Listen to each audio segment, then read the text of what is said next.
BJP के राष्ट्रीय अध्यक्ष अमित शाह निकले हैं चौथे और पांचवें चरण के चुनाव प्रचार के लिए। बिहार में जाहिर है 3 चरण के मतदान पूरे हो चुके हैं और ऐसे में पार्टी अब अपना पूरा जोर चौथे और पांचवें चरण के लिए लगा रही है। अब जो पहली रैली है आज के दिन सीवान जिले में जीरादेई, जो कि भारत के पहले राष्ट्रपति डॉक्टर राजेंद्र प्रसाद का अपना कस्बा रहा है, जहां पर उनका जन्म हुआ था, वहां पर पहली रैली होनी है और इसी के लिए अब यहां से प्रस्थान कर रहे हैं अमित शाह।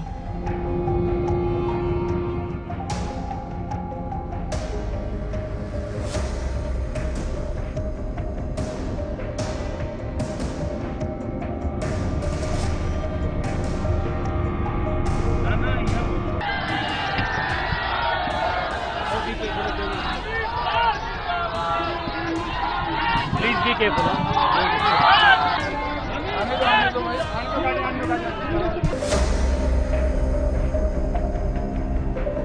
करीब आधे घंटे की फ्लाइंग के बाद से अब हम आ पहुंचे हैं यहां पर सीवान जिले के जीरादेई में। जी हां, जीरादेई में बीजेपी की सभा को संबोधित करने पहुंचे हैं बीजेपी के राष्ट्रीय अध्यक्ष अमित शाह। थोड़ी देर पहले यहां बारिश हुई थी, कीचड़ था और ऐसे में यहां पर लैंडिंग भी जो है थोड़ी सी परेशानी वाली थी। और बड़ी तादाद में जो बीजेपी समर्थक हैं, बीजेपी कार्यकर्ता हैं, उनका जमावड़ा हुआ है।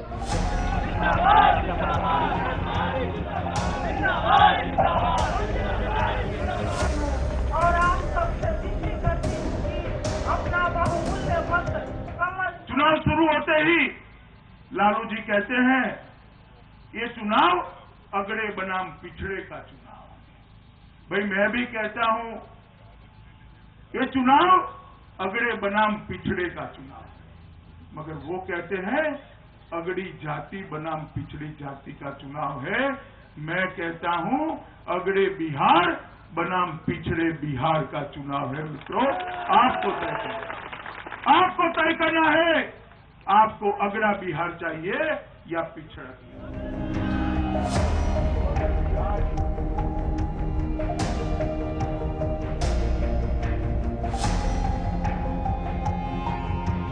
जीरादेई की सभा आधे घंटे में पूरा करने के बाद से अब अमित शाह का अगला डेस्टिनेशन होगा वाल्मीकि नगर। जी हां, आज एक के बाद एक कुल 6 सभाएं हैं और ऐसे में किसी भी सभा में वो बहुत ज्यादा वक्त नहीं दे सकते।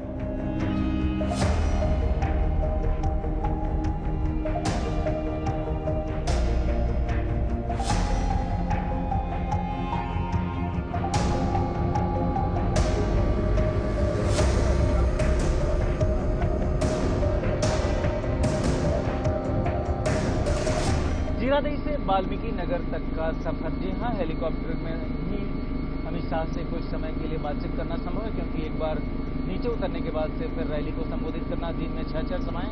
ऐसे में कुछ मिनट यहाँ पर कि क्या है अब हालात, 3 चरण के चुनाव जब पूरे हो चुके हैं और आगे के लिए क्या योजना है।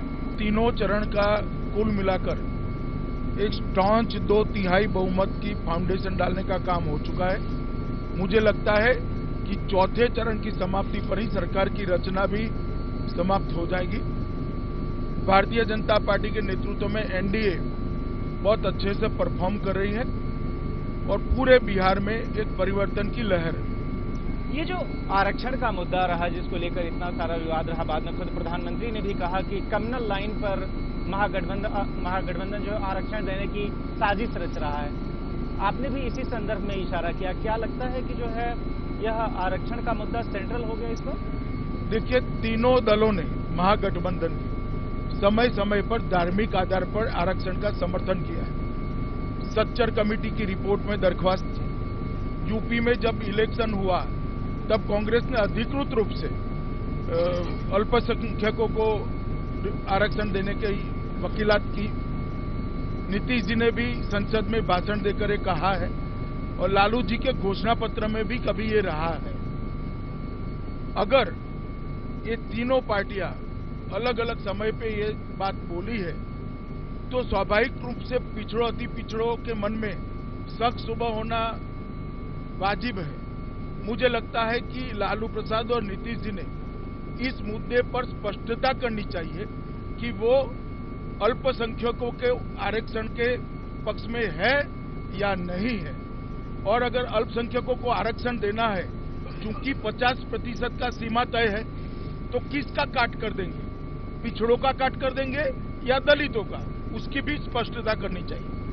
जीरादेई की सभा में आपने बीफ का मुद्दा उठाया, दादरी की एक घटना हुई थी, उसके बाद से खुद लालू यादव ने बीफ की बात करनी शुरू की। आपने कहा कि इस बात का डर है कि अगर ये सरकार आती है, अगर महागठबंधन की कहीं से भी, तो बीफ की दुकानें खुल जाएंगी। देखिए, मैंने अपनी ओर से बीफ का मुद्दा नहीं उठाया था। लालू जी ने एक स्टेटमेंट दिया था कि गाय मांस और बकरी के मांस में कोई अंतर नहीं। मैं मानता हूं कि पूरे बिहार की जनता आहत है और इस प्रकार का स्टेटमेंट बिहार की जनता को दुखी कर रहा है। इसका उनके स्टेटमेंट का मैंने जिक्र किया। ये जो जंगल राज की बात जो आप लोग कर रहे हैं, जब आप जीरादेई में थे आपने मोहम्मद शहाबुद्दीन की बात की। यह जो एक बड़ा फैक्टर होगा लोगों को सोचने के लिए मजबूर करने का कि जो बात आप लोग उठा रहे हैं उसका इम्पैक्ट आप लोग देख रहे हैं कि लोगों पर पड़ेगा। स्वाभाविक रूप से आज भी शहाबुद्दीन का नाम आते हुए सीवान, गोपालगंज, पूरे एरिया में लोगों की रूह कांप जाती है। आतंक का एक बड़ा दौर देखा है लोगों ने। कई लोगों की हत्या हुई, हमारे ही प्रत्याशी के बेटे की हत्या हुई थी। ये बहुत बड़ा मुद्दा है और लालू जी आज भी शहाबुद्दीन से कन्नी नहीं काट रहे, तो उन्होंने स्पष्टता करनी चाहिए। ये बताइए कि बीजेपी एक कैडर बेस्ड पार्टी है। इसके पहले उत्तर प्रदेश का जो चुनाव था उसमें जो आपने मैजिक क्रिएट किया, बिहार में इसके लिए किस तरह की तैयारियां की आपने कि यहाँ पर जो आप कह रहे हैं कि बीजेपी 2/3 मेजोरिटी से आएगी, वह संभव हो? यहाँ बहुत अच्छी तैयारियां हुए।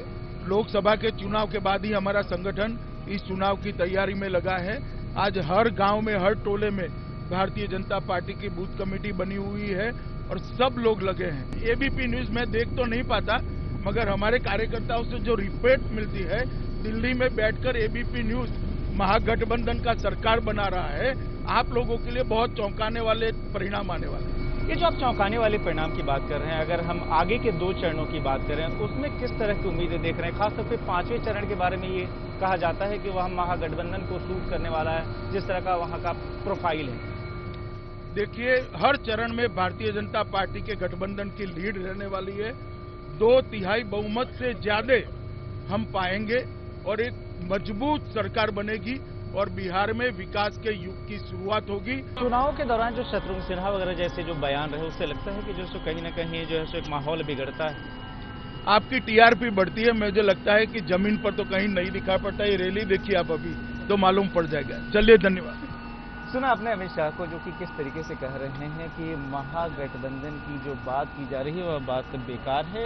बीजेपी की ही सरकार जो है यहाँ पर एनडीए की सरकार बनेगी और जो ग्राउंड पे जो काम हुआ है, एक कहना है कि जिस तरीके से उत्तर प्रदेश में जो ग्राउंड लेवल पर काफी काम हुआ, उसी तरीके से बिहार में भी पूरी रणनीति काफी पहले से।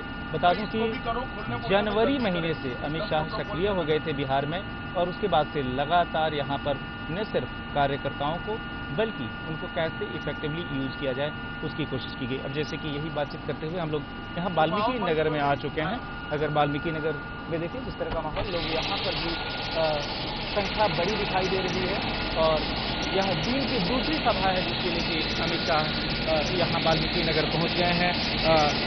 1:45 का ये वक्त है और हर जगह रूटीन यही कि पार्टी के कुछ प्रमुख कार्यकर्ता जो है आते हैं यहाँ पर फूलमाला के साथ स्वागत होता है और जो खास अंदाज अगर आप देखें यहाँ पर भी लोगों का अभिवादन स्वीकार करते हुए, मुझे पता है कि लोग किस तरीके से रिएक्ट करते हैं, किस तरीके से उनके साथ अपना हिसाब किताब होना चाहिए, क्योंकि जो पोस्टरिंग है पब्लिक लाइफ में काफ़ी मैटर करती है और इसी के लिए यहाँ पर भी जब अमित शाह पहुँचे देख सकते हैं जल्दबाजी इसलिए है क्योंकि समय काफ़ी कम है और ऐसे में एक के बाद एक सभी सभाओं, चूंकि दिन में पूरी 6 सभाएं हैं।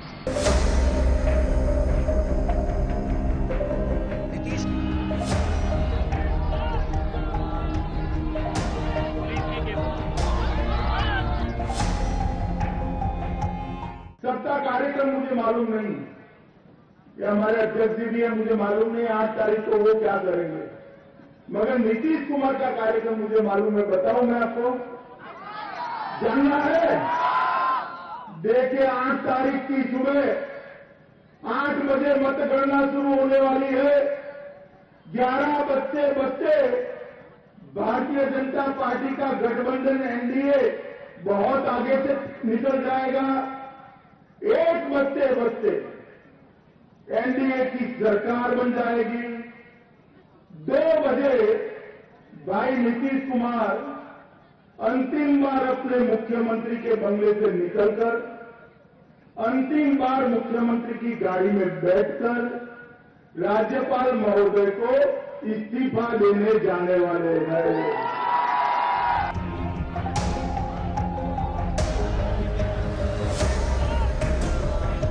अमित शाह यहाँ पर वाल्मीकि नगर में अपनी सभा खत्म कर चुके हैं। दिन की दूसरी सभा पैदल ही चलते हुए सभा स्थल से हेलीकॉप्टर की तरफ आ रहे हैं। जो समय मिल रहा है उसमें मोबाइल पर एक बार फिर से बातचीत अपडेट लेने की कोशिश, क्योंकि पूरा का पूरा कैंपेन जो है इनकी अगुवाई में चल रहा है। इसलिए जब भी अवकाश मिलता है इस तरीके से अपने को अपडेट करते रहते हैं। तब जो तीसरी सभा है दिन की वह बगहा में होने वाली है।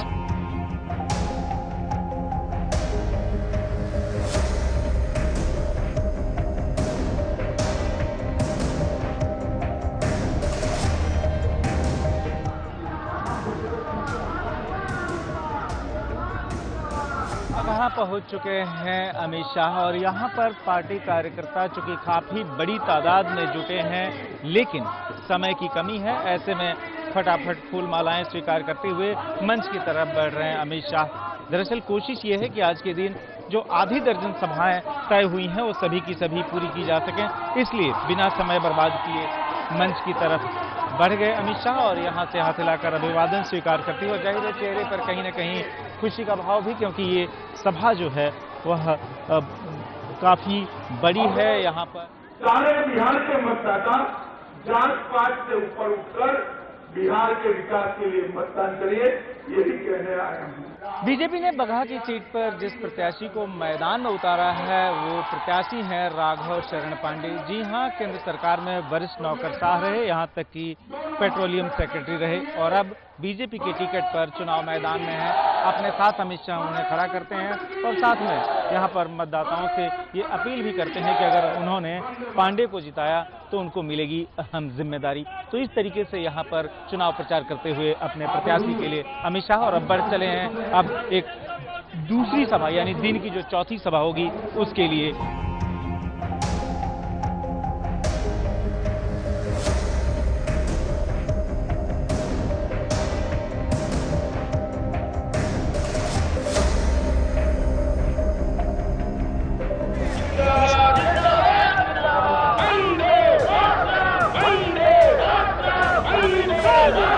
नरकटियागंज में अमित शाह की जब ये सभा चल रही है उस वक्त बारिश की बूंदें भी यहाँ धीमी धीमी पड़ रही हैं, लेकिन लोग तब भी यहाँ पर जमे हुए हैं, सुन रहे हैं उनकी बातों को।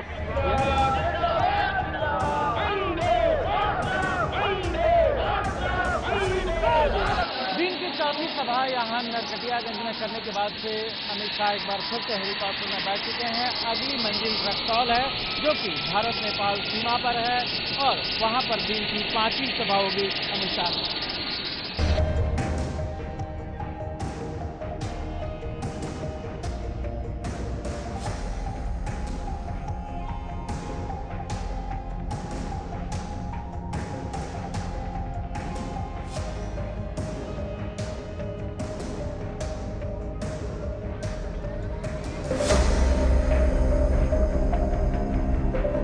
दिन की 5वीं सभा यहाँ रक्सौल में और रक्सौल चूंकि भारत और नेपाल का जो बॉर्डर है उस पर बसा हुआ भारतीय शहर है जो कि बिहार में है। कि बिहार का मुख्यमंत्री बिहारी ही बनने वाला है। आप तो खुश हो गए, ये सुनकर नीतीश जी भी खुश हो जाएंगे, चलो मैं मुख्यमंत्री बन गया। मगर नीतीश बाबू वो बिहारी आप नहीं हो, भारतीय जनता पार्टी का बिहारी बिहार का मुख्यमंत्री बनने जा रहा है। अमित शाह अपनी सभाओं में कभी पाकिस्तान का नाम लेते हैं तो कभी मोहम्मद शहाबुद्दीन का, कभी लोगों को ये बताते हैं कि किस तरीके से नीतीश और लालू के गठबंधन की सरकार अगर गलती से भी आ गई तो अल्पसंख्यकों के लिए आरक्षण की व्यवस्था की जा सकती है, पिछड़ों और दलितों के आरक्षण के कोटे में कमी करके। जाहिर है कहीं न कहीं कोशिश इस बात की है कि बीजेपी के पक्ष में वोटों की लामबंदी की जाए, ध्रुवीकरण किया जाए। इसीलिए इन तमाम नामों को उछाल रहे हैं अमित शाह अपनी सभाओं में। यहाँ रक्सौल की सभा में भी यही देखने को मिला। अमित शाह की आज के दिन की 5वीं सभा यहाँ रक्सौल में खत्म हो चुकी है। तो अपनी सभाओं में आपने जो बाहरी बनाम बिहारी का जो मसला उठाया, जिसको लेकर आप लोगों पर अटैक किया जा रहा था, जो मैसेज आपने दिया वह जो है बिहार के विकास से जोड़ के जो आपने देखा, उसको लोग समझ पा रहे हैं? देखिए, बाहरी बनाम बिहारी का मुद्दा एक गुमराह करने की बात है। देश का प्रधानमंत्री कभी बाहरी हो सकता है किसी प्रदेश के लिए? किसी भी राष्ट्रीय पार्टी का अध्यक्ष अपने पार्टी का प्रचार दूसरे प्रदेश में नहीं करेगा। और आप मुझे बताइए, बिहार में भारतीय जनता पार्टी की सरकार बनने के बाद मुख्यमंत्री कौन बनेगा? बिहारी बनेगा या बाहरी बनेगा? नीतीश कुमार जी के मन में एक गलतफहमी है कि बिहार का मतलब नीतीश कुमार, नीतीश कुमार का मतलब बिहार। बिहार में बिहारी ही मुख्यमंत्री बनेगा, मगर भारतीय जनता पार्टी का बिहारी मुख्यमंत्री। और बिहार की जनता ने तय कर दिया। आरा की रैली में प्रधानमंत्री ने जब 1.25 लाख करोड़ के पैकेज की घोषणा की थी तो नीतीश और लालू दोनों ने अटैक किया कि यह सिर्फ बहलाने वाली बात है। आप अपनी सभाओं में लोगों को यह समझा रहे हैं कि यह 1.25 लाख करोड़ रुपए किस तरीके से काम आएंगे अगर बीजेपी की सरकार बनी। देखिए, नीतीश और लालू ने कहा कि ये रीपैकेजिंग है। मैं उनकी बात का स्वीकार करता हूं, रीपैकेजिंग ही है। मगर अगर किसी ने गंगा पर पुल बनाने का प्रॉमिस किया है और 10 साल तक खत्म नहीं होता है, तो हम गोदावरी पे ब्रिज बनाए क्या? गंगा पर ही तो बनेगा भैया। आप जवाब दो, 10 साल क्यों नहीं किया? ऊपर यूपीए की सरकार थी जिसमें लालू बैठे थे, नीचे नीतीश की सरकार थी। 10 साल तक वादे पूरे नहीं किए, तो हमें तो बिहार में ही विकास करना है। बिहार के पैकेज बिहार के बाहर थोड़ी ना होगा। हर गांव में बिजली पहुंचाने का वादा आपने समाप्त नहीं किया, तो आप कह रहे हो रीपैकेजिंग है। अरे भैया, रीपैकेजिंग इसलिए लगता है कि आपने पूरा नहीं किया। और एक कोरा वादा नहीं है। बजटरी आवंटन के साथ, बजटरी प्रोविजन के साथ 1,65,000 करोड़ कहां जाएंगे, कैसे खर्च होंगे, राज्य का हिस्सा कितना होगा, केंद्र का कितना होगा, पैसा कहां से आएगा, कब मिलेगा? आज की अपनी 5 रैलियों में ये कहा कि अगर गलती से भी जो है महागठबंधन की सरकार आ जाती है तो शहाबुद्दीन जैसे लोग खुश होंगे या पाकिस्तान में पटाखे फूटेंगे। इसका क्या मतलब है? देखिए, 15 साल तक लालू जी का जो शासन रहा, उसमें यहाँ पर लूट, फिरौती, अपहरण, बलात्कार, खून, पूरा बिहार तहस नहस हो गया। बिहार से व्यापार चला गया, धंधा चला गया, शिक्षा संस्थाएं टूट गई, अच्छे अच्छे संस्थान टूट गए, सेवाभावी संस्थाएं सारी चली गई। वो बिहार का वैभव आज भी लौट कर नहीं आया। अगर नीतीश कुमार और लालू एक साथ चुनाव लड़ते हैं और अगर इनकी सरकार बनती है तो फिर से बिहार में क्या होगा वो बिहार की जनता जानती है। ये पूरे इलाके में शहाबुद्दीन का आतंक हुआ करता था। आज भी जनता वो बात याद करती है तो जनता की रूह कांप जाती है।